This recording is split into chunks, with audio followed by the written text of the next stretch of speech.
ఎంతో వివేకంతో ఆలోచించి తను మీ కుటుంబం కనుసన్నల్లో ఉండేట్టుగా చేశావు. తను కోరుకున్న కుటుంబం గనక వాళ్ళ ముందు తనెవరూ అంత సులభంగా బయటపడదు.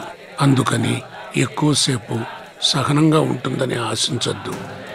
ఈరోజు 150 సంవత్సరాల తర్వాత మహాశివరాత్రి నాడు ప్రదోషకాలంలో వచ్చే సూర్యగ్రహణం. అది కూడా సూర్యుడు ఉదయించే సమయంలోనే సంభవిస్తుంది. ఇటువంటి సమయంలో దైవశక్తి కంటే దుష్టశక్తులకే బలం ఎక్కువగా ఉంటుంది. ఈరోజు వాళ్ళు ఏకమైతే తరువాత ఎటువంటి శక్తి కూడా వాళ్ళని విడదీయలేదని తను ఈ గ్రహణం రోజునే ఎంచుకుంది. అందుకు 2 మార్గాలున్నాయి. ఒకటి, మీ చెల్లెలి ఆత్మ చంద్రకళ శక్తిని వీడి బయటికి రావాలి.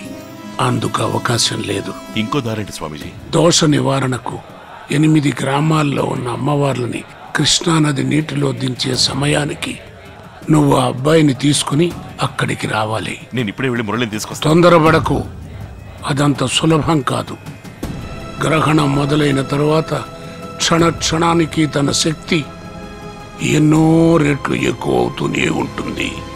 దాన్ని ఆపటం నీ ఒక్కడి వల్ల కాదు. నేను వస్తాను.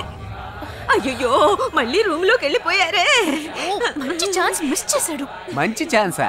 ధోనితో దోస్తినే ఛాన్స్ పోయిందా ఏంటి? జీపు తోలే దెయ్యమమ్మా, వెళ్లేదారిలో నన్ను వేసేసుంటే. ఇలాగే మాట్లాడుతూ కూర్చుంటే ఎలాగా? త్వరగా ఏదో చేయండి. ఈ మాట చెప్తే నీకు ఇంకా ఆలోచించే పని ఉండదు కదా.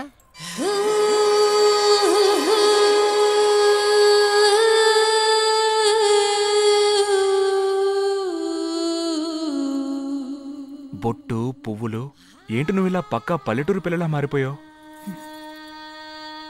ఇలా ఉంటేనే కదా మీకు బాగా నచ్చుతుంది. మా అన్నయ్య కొడుకు ఆ దెయ్యానికి బలైపోతున్నాడే. ఏదైనా చేయరా బలరామా? చెడ్డ పిల్లాడు సార్ ఈ బలరా.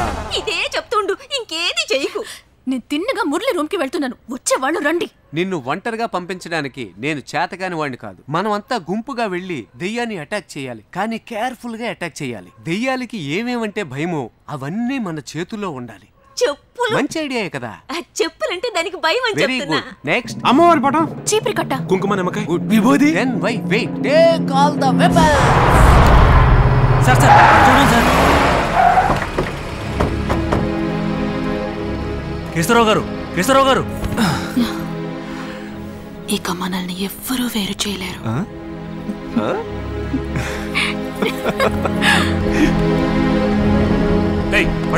పట్టు.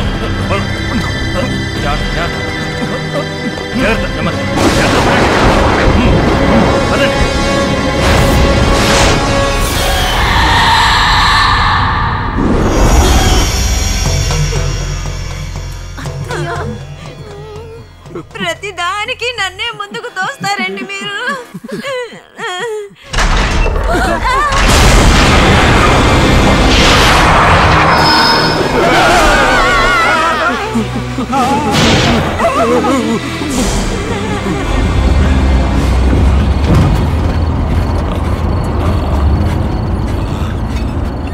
రే బండి ఆపండిరా. రే బండి ఆపండిరా. కేశవరావు చెప్తుంటే హాస్పిటల్ వెళ్ళాలి. హాస్పిటల్ మట్టిగా నన్ను చెప్పేది.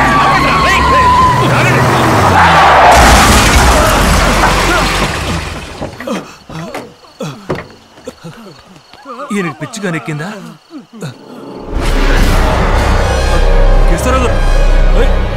కేశవరావు ఎక్కడా?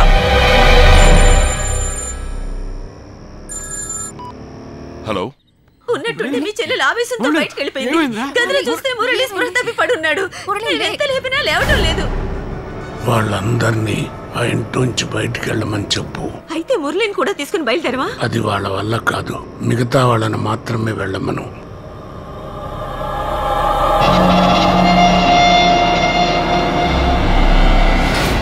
గ్రహణం ప్రారంభమైంది.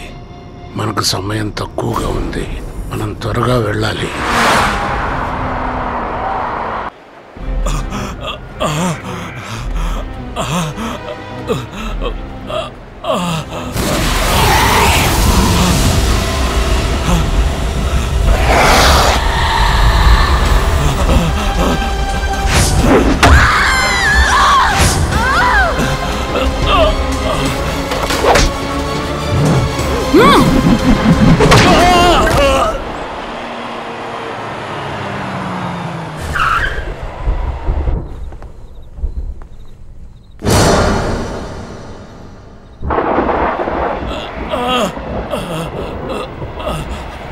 వద్దు నన్నేం చేయదు నన్నేం చేయదు వద్దు వద్దు వద్దు వద్దు నన్నేం చేయదు నన్నేం చేయదు